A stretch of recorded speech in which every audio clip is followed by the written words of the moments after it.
Zee Marathi, चर्चाही होणारच। आद्य पत्रकार दर्पणकार आचार्य बाळशास्त्री जांभेकर यांचा जन्मदिन 6 जानेवारी हा पत्रकार दिन म्हणून साजरा करण्यात आला। यावेळी सदलग विभाग पत्रकार संघाच्या झालेल्या बैठकीत इंगळी येथील प्रज्ञावीर दैनिकाचे बातमीदार राजू कोळी यांची अध्यक्षपदी निवड करण्यात आली, तर बोरगाव येथील महान कार्य दैनिकाचे प्रतिनिधी अजित कांबळे यांची उपाध्यक्षपदी एकमताने निवड करण्यात आली। याच बैठकीत खजिनदारपदी विष्णू शिगाडे तर सेक्रेटरीपदी संजय कुलकर्णी यांची निवड करण्यात आली। या निवडीसाठी सूचक म्हणून ज्येष्ठ पत्रकार सुभाष बदनिकाई तर अनुमोदक म्हणून कुमार संकपाळ यांनी प्रस्ताव मांडले। सदर प्रस्तावांना उपस्थित सर्व पत्रकार सभासदांनी एकमताने मंजुरी दिली। यावेळी नवनिर्वाचित अध्यक्ष व उपाध्यक्षांचा पत्रकार संघाच्या वतीने शाल व श्रीफळ देऊन सत्कार करण्यात आला। संघटनेच्या माध्यमातून पत्रकारांच्या विविध प्रश्नांसाठी एकत्रितपणे व संघटितपणे काम करण्याचा संकल्प नवनिर्वाचित अध्यक्ष राजू कोळी व अजित कांबळे यांनी व्यक्त केला।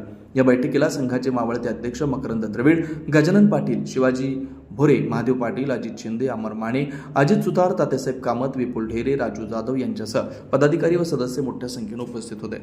सी मराठीसाठी मांजरीहून तात्यासाहेब कामत।